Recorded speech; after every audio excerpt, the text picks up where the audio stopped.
저는 이 질문을 한번 해봤어요. 왜 다윗일까를 생각하기 전에 다윗이 어떤 사람인가를 한번 생각해 봅시다. 다윗. 성경에서 말하는 다윗, 여러분 보기에는 이스라엘 왕, 대단한 업적을 이룬 왕, 전쟁의 신, 하나님을 잘 믿는 사람, 하나님을 잘 예배하고 좋은 기도 제목을 쓴 사람, 큰 예배와 성전을 짓기 위해 많은 재물을 거둬들인 사람, 보통 이렇게만 기억을 하고 있죠. 이런 다윗은 어떤 사람입니까? 사실 엄연히 말하면 이스라엘의 율법에 따지면 이 다윗은 정당한 존재가 아니에요. 왜? 신명기 23장에 보면 이런 말이 있죠. 암몬 여인과 암몬 사람과 모압 사람은 영원히 어디에 들어올 수 없어요? 여호와의 총회에 들어올 수 없다라는 말은 굉장히 중요한 말이에요. 총회라는 말은 무슨 얘기냐면 이스라엘 전체를 모으는 하나의 집약체, 그곳에서 아무것도 아니다, 들어올 수 없다는 거죠. 이스라엘 나라에 포함될 수 없다, 이스라엘 백성에 포함될 수 없다라는 거예요. 이건 단지 회의만을 의미하는 게 아니라 어떤 조직적인 의미만 말하는 게 아니라 그냥 그 존재가 하나님의 계보 안에 들어올 수 없다, 구원의 역사 속에 포함될 수 없다, 그 얘기를 선언한 거예요. 근데 여러분 잘 알고 있죠. 사사기 다음에 나오는 책이 룻기예요. 이 룻은 어디 사람이죠?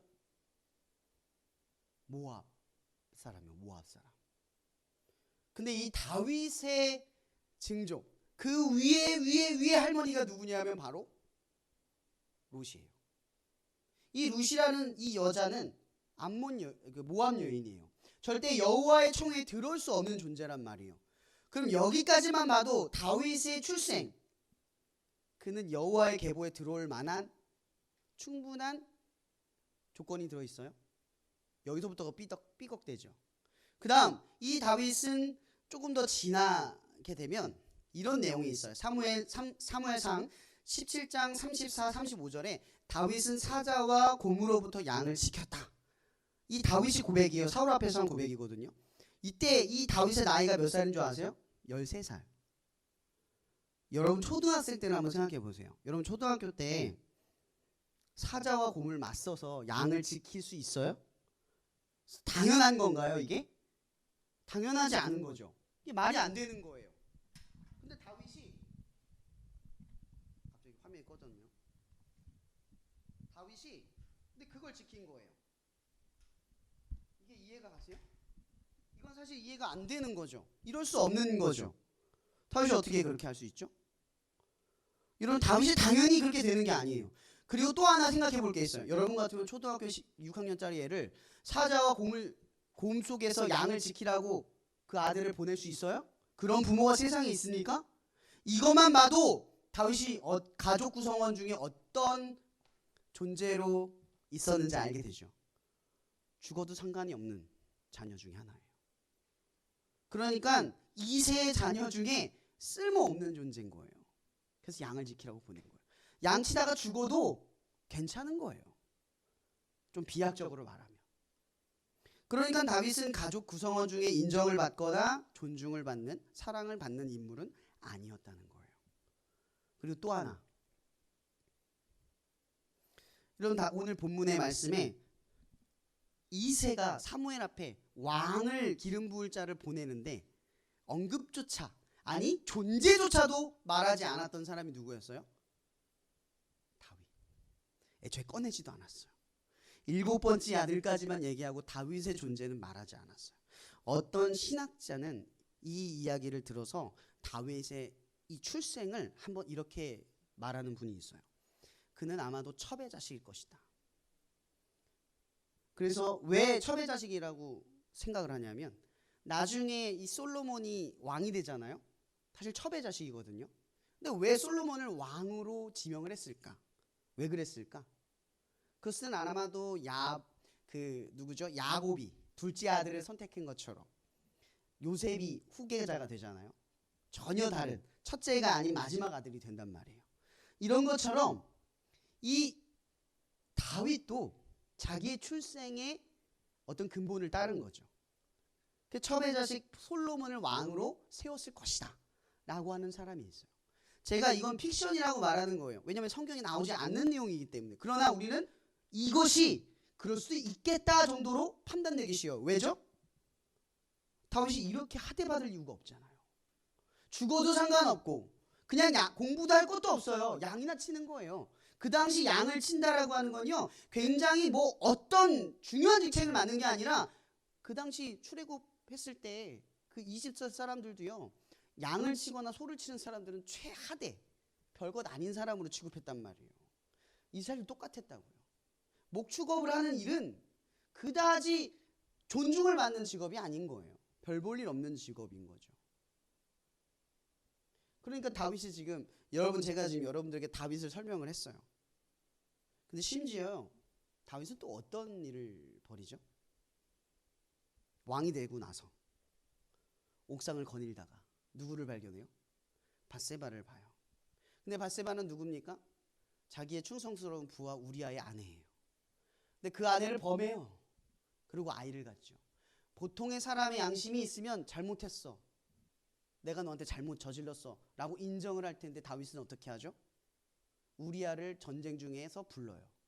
그 우리아는 얼마나 충성스러우냐면 다시 이 우리아랑 밧세바를 잠을 재우게 해서 그 아이가 내 아이가 아니라 네 아이다 라고 하는 정당성을 만들려고 그 행동을 한 거잖아요.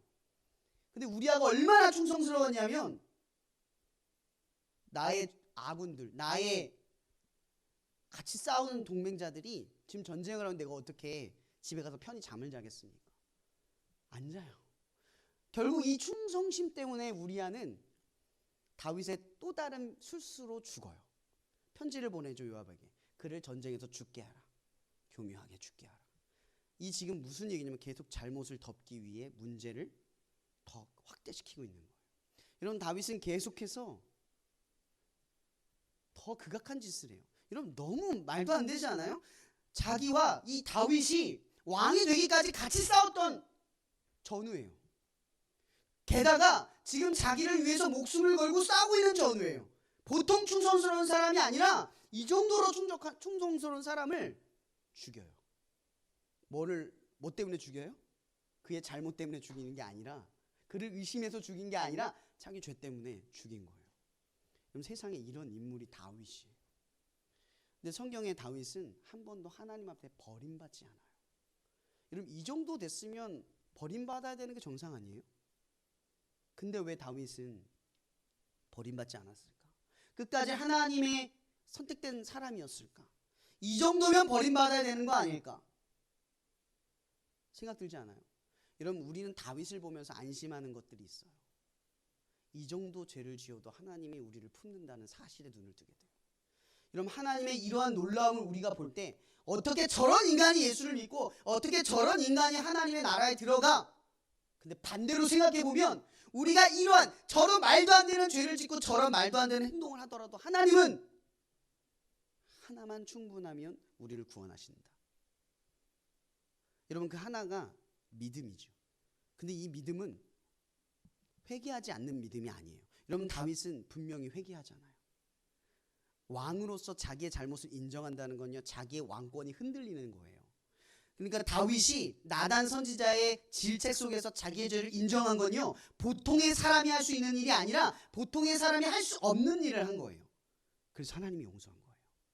우리가 보기엔 그냥 잘못 인정한 정도로 느껴지겠지만 다윗이 왕의 자리에 있으면서 내가 더럽고 불결한 나의 충성스러운 부하를 죽였습니다. 내가 간음을 했고 저 아내를 뺏었습니다. 이런 말을 고백한 거예요, 백성들 앞에.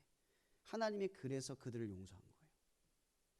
여러분, 이런 다윗을 계속 보면서 느끼는 게 뭐가 있어요? 여러분 보기에 다윗이 하나님께서 선택하실 만한 충분한 이유가 느껴지세요? 왜 꼭 다윗이어야만 했을까? 느껴지세요? 반대로 말하면 왜 나여야만 할까? 여러분에게 질문을 하는 거예요. 왜 나여야만 할까? 왜 다른 사람이 아니라 나일까? 생각하지 않을 수가 없겠죠. 여러분, 그리스도인의 겸손함은 항상 이 질문 앞에 서죠. 은혜로서 마땅히 구원받았기 때문이 아니라 우리가 교회 공동체 혹은 세상의 어떠한 역할로서의 직분이 맡겨질 때가 있기 때문에 그래요. 우리가 이러한 질문을 하게 되는 것은 맡겨진 일에 대한 능력과 자질에 대한 부족함을 자각하기 때문인 거예요.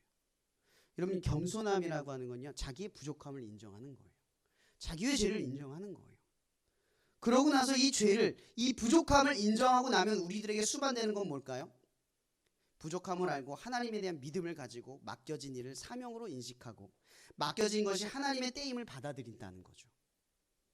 감당할 수 있어서 감당하는 것이 아니라 감당할 수 없음에도 감당하려 드는 것이기에 순종이라는 말을 쓰는 거예요. 여러분들은 하나님을 위해 순종하고 계십니까? 할 수 있는 일을 하면 순종이라는 말을 꺼내면 안 돼요. 하나님을 위해 내가 할 수 없는 일을 할 때 우리는 순종이라는 말을 꺼낸다는 거죠. 그렇게 그리스도인들은 더욱 자기의 부족함을 조금도 부끄럽게 여기지 않아요. 그것을 오히려 하나님에 대한 믿음의 방향으로 더 곤고하게 하기 위해 그 방향을 뻗어간다는 거죠. 여러분들의 부족함이 뻗어가는 방향이 어디예요? 난 못해요. 안 해요. 난 안 돼요. 이런 말을 인정하는 게 아니라 그렇기 때문에 기도와 간구로 찬양과 예배로서 그 부족함에도 인내를 통해 고난을 이겨내고 소망을 이뤄냅니다. 이게 로마서의 정수 아닙니까? 소망은 고난을 통해 인내를 통해 소망을 얻어가는 거예요. 근데 여러분들은 믿음을 얻을 때 고난은 피하고 시련은 피해요. 그냥 믿음으로 소망을 가지려고 해요. 그런 데는 소망이 없어요. 하나님을 믿는데 고난도 없고 시련도 없다면 그건 하나님을 위해서 아무것도 하려 들지 않기 때문에 일어나는 거예요. 하나님을 위해 하면 고통이 수반되죠. 원수를 사랑하라. 제가 늘 예를 드는 거죠.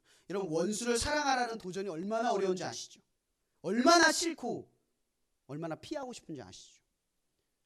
근데 하나님을 위해서 그 일을 하려면 여러분들은 불가능하잖아요. 그 불가능한 일 속에 우리가 서려면 고난과 시련이 있어요. 내가 잘해줘도 걔는 그렇게 할 거고, 내가 못해주면 나는 부족하구나 또 인정하고 실패감에 휩싸일 거예요. 하지만 그리스도인들은 어때요? 또 시도하죠. 계속해서 나아가요. 어떤 방향으로 나아가요? 노력한다는 거예요? 그냥 시도만 한다는 거예요? 아니요. 하나님 도와주세요. 제 마음이 나쁩니다. 자꾸 미워합니다. 하나님 도와주세요. 그런 과정 속에 상대의 변함을 겪어요. 그래서 우리는 뭘 느끼냐면 소망을 느낀다는 거죠. 하나님은 살아계시구나. 하나님은 나의 행동과 삶에 역사하시는 분이구나. 하나님은 지금 이렇게 이 상황을 변화시켰든 저 사람을 변화시켰든 나를 변화시키고 나의 상황을 바꾸어 가시겠구나. 믿음은 서서히 우리의 삶에 자리 잡기 시작을 한 거죠. 이런 오늘 제가 이 얘기 아마 얘기했을 거예요. 바울은 빌립보서 1장 25절, 최근에 저희 말씀 나눔을 하면서 이 얘기를 했어요. 믿음의 진보. 이런 진보라는 말이 뭐예요? 혁신을 이룬다라는 말이잖아요. 진보를 이룬다라는 말이에요. 이거 그 빌립보서 1장에 보면 이런 말이 있어요. 형제들아, 내가 당한 일이 도리어 복음의 전파에 진전이 되는 줄을 너희가 알기를 원하노라. 이러므로 나의 매임이 그리스도 안에서 모든 시대 안과 그 밖의 모든 사람에게 나타났으니 형제 중 다수가 나의 매임으로 말미암아 주 안에서 신뢰함으로 겁없이 하나님의 말씀을 더욱 담대히 전하게 되었느니라. 보세요. 바울이 갇혔어요, 감옥에. 복음을 잘 전하다가 갇혔어요. 문제가 생겼어요. 근데 문제가 생기자마자 문제가 그들을 함락시키고 무너뜨리는 게 아니라 오히려 이 일로 인하여 하나님의 복음을 더 담대히 전하는 자들이 생겼대요. 이 얘기는 뭐냐면 내가 갇힐 줄 알고 복음을 전하는 사람들이 생겼다는 거죠. 그 전에는 갇힐 줄 몰랐어요. 이걸 전한다고 어떤 핍박이 올 줄 몰랐는데 바울이 갇힌 이후로부터는 그 일이 갇힐 수 있는 일이구나 생각하기 시작했다는 거죠. 이게 믿음의 진보예요. 고난과 시련이 있다는 사실을 알고도 그 일을 감당할 때 믿음의 진보가 일어나는 거예요. 보세요. 여러분, 왜 하나님께서 다윗을 선택했냐고요? 아주 간단합니다. 아까 사무엘상 17장에 나온 얘기. 내가 양을 지키기 위해 사자와 곰과 맞섰습니다. 이 말의 의미를 보세요. 다윗은 13살에 불과했어요. 그가 할 수 있는 일은 양을 지키는 일이었어요. 그걸 잘 해야 인정을 받고 그걸 잘 해야 되는 직분을 받았어요. 충실해지기 위해 다윗이 선택한 건 뭘까요? 여러분, 처음부터 사자와 곰을 맞서는 사람이 있습니까? 그럼 다윗이 어떻게 사자와 곰을 맞섰을까요? 저는 상상해봤어요. 어떻게 해봤었어요? 처음에는 무서웠겠죠. 도망쳤겠죠. 한두 마리 빼앗겼겠죠. 그러다 방법을 찾겠죠. 연구하겠죠. 생각하겠죠. 어떻게 하면 양을 지킬 수 있을까? 어떻게 하면 내가 이 일에 충실할 수 있을까? 근데 저는 지금 아직 이 다윗의 동기를 말하지 않았어요. 어떻게 하면 더 충실할 수 있을까만 말하고 있는 거예요. 그 다윗이 충실할까만 생각한 거예요. 여러분 다윗이 나중에 골리앗과 싸울 때 뭐를 들고 싸우죠? 뭘 두고 싸워요? 물맷돌. 이거 돌려서 맞추는 걸로 가지고 싸워요. 여러분 이 능력은요 13살도 할 수 있는 거예요. 근데 이것이 숙련되기 위해서는 수많은 도전과 위기와 시련 앞에 서야 돼요. 생각해 보세요. 다윗이 골리앗을 맞췄어요. 근데 아따고 하고 끝나면 어떻게 되죠? 다윗은 죽어요. 아니면 더 웃음거리가 되거나. 그죠? 근데 다윗이 사자와 양을 맞출 때, 처음 맞출 때 어땠을까요? 딱 맞추고 나서 사자가 탁 쳐다봤겠죠. 그럼 다윗은 어떻게 했을까요? 도망쳤겠죠. 처음부터 맞췄을까요? 세상에 그런 사람이 있나요? 처음부터 한 번에 맞추는 사람이 있어요? 근데 뭐가 있어야 돼요? 두려움에 맞설 용기가 필요해요. 사자와 곰이 양을 찢길 때 나의 일에 충실하기 위해서 물맷돌 한 번을 던져야 뭐가 생겨요? 기술이 생기는 거예요. 단번에 생기는 게 없다고요. 그럼 다윗은 그 양을 지키는 과정 중에 사자와 곰이 나타날 때마다 수없이 도전을 했고 수없이 맞섰어요. 근데 그 맞설 때 13살 소년이 가지고 있는 마음엔 두려움이 가득했죠. 근데 여러분 기억하세요. 사사기, 룻, 사무엘상을 가르는 가장 결정적인 이야기는 이거예요. 사사기 맨 마지막 21장 25절 무슨 얘기죠? 그때 이스라엘에 왕이 없으므로 각자의 옳은 소견대로 행하더라. 그리고 나서 사무엘까지 가면 사무엘에서 어떤 이야기가 생기냐? 다윗이 이런 말을 합니다. 너는 칼과 단창으로 나아오려니와 나는 만군의 여호와의 이름으로 나아가노라. 이 말이 무슨 말인 줄 아세요? 아무도 하나님을 왕으로 인정하지 않던 시대가 영웅의 능력, 비범한 사람들이 넘쳐났던 시대였어요. 사사기에는 정말 말도 안 되는 능력자들이 넘쳐났던 시대였다고요. 그 비범한 사람들이 가득 찬 그 시대가 구원받지 못한 시대였어요. 근데 사무엘상에 드디어 하나님을 유일한 왕이라고 말하고 하나님만이 왕 중의 왕이라고 말하고 하나님이 최고라고 말하는 존재가 생겼어요. 누구예요? 다윗.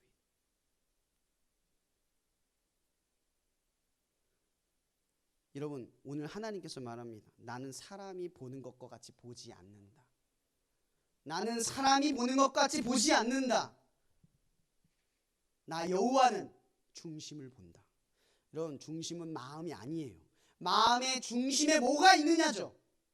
내가 마음에 하나님을 담고 있다가 중요한 게 아니에요. 내 마음의 중심이 하나님이냐가 중요한 거죠. 여러분 내가 보기에 중요하고 중요하지 않은 걸 누가 결정합니까? 여러분이 결정하죠. 말씀으로 살아가는 사람 앞에 중요하고 중요하지 않는 일은 없어요. 여러분들이 하나님을 중심으로 두면 양을 치던 일도 중요한 일이고 골리앗 앞에 서는 일도 중요한 일이고 다 중요한 거예요. 근데 종교적인 생활을 하는 사람들은요 신앙생활만 중요하다고 생각하거나 하나님을 위해서 꿈을 이루는 일만 중요하다고 생각하고 살아가요. 이건 종교적인 거예요. 그러나 신앙적인 일은요 하나님의 말씀으로 하는 모든 일은 다 중요해요. 여러분 하나님 말씀 뭔지 아세요? 부모에게 순종하라. 부모는 자녀에게 사랑하라. 경책하고 가르치라. 여러분 이건 너무나 일상적이고 평범한 이야기 아닌가요? 성경이 우리에게 가르치는 일은 대단하고 큰 일을 말하는 것이 아니라 아주 작고 사소한 일을 말해요. 여러분 사사기 이후로부터 롯이 있는 이유는 욥기가 갑자기 기록된 이유는 단순해요. 롯의 비범한 사람들의 능력이 사람을 바꾸는 게 아니라 하나님의 역동적인 역사가 세상을 바꾸는 게 아니라 보아스와 같이 룻과 같이 나오미와 같이 하나님의 사소한 말씀이라도 지키고 살아가는 사람들이 세상을 바꾼다. 그거예요. 세상을 바꾸는 힘은요 말씀을 지키는 거예요. 아주 작고 사소한 것일지라도 하나님의 말씀인 줄 알고 지키는 거예요. 다윗의 마음에 중심이 있는 거죠. 다윗은 하나님의 보는 대로 보는 거예요. 내가 보는 대로. 지금 하나님 뭐라고 말했어요? 너희가 나는 사람과 같이 보지 않고 마음의 사람의 중심을 본대요. 그 그리스도인들은 하나님의 형상을 닮았고 하나님의 뜻대로 살아가면 뭘 봐야 돼요? 보는 대로 보는 게 아니라 하나님이 보려고 하시는 걸 봐야죠. 뭐예요? 하나님이 보려고 하시는 게 뭐예요? 중심. 여러분들의 중심이 뭐냐를 봐야 돼요. 저 사람의 중심이 뭔지를 봐야 돼요. 우리의 판단은 항상 그 중심에 있다는 거죠. 여러분들의 중심에 뭐가 있습니까? 보세요. 이 다윗이 칼과 단창으로 골리앗 앞에 섰어요. 이것이 장담될 수 있는 일입니까? 분명히 이길 수 있는 보증이나 확신이 있는 일이에요? 다윗조차도 이 일에 확신이 있었을까요? 아니요. 순종한 거죠. 죽을 수도 있는 일임에도 불구하고 누구의 이름으로 나갔다고요? 여호와의 이름으로. 내가 죽더라도 여호와 이름으로 맞서겠다, 이 뜻이에요. 다윗이 이겼기 때문에 우리가 그가 여호와 이름으로 이겼다가 아니라 여호와 이름으로 죽음 앞에 섰다예요. 그리고 던져서 맞춘 거예요. 그러고 나니까 여호와 이름이 드러난 거죠. 다윗의 능력입니까? 하나님의 역사예요. 여러분, 이걸 던졌을 때 분명히 조준을 했겠죠. 바람, 상황, 이 모든 조건을 조성하신 분은 하나님이라는 거예요. 왜? 다윗이 여호와 이름으로 나아갔다는 걸 분명히 밝혔기 때문에 사람들은 알았어요. 그 일이 하나님의 이름으로 이루어졌다는 걸. 고린도 전서에 보면 10장에 이런 말이 있죠. 너희들 그러니 무엇을 하든지 무엇을 먹든지 마시든지 뭐로 하라고요? 하나님의 영광으로 해라. 그럼 다윗의 중심에 뭐가 있다고요?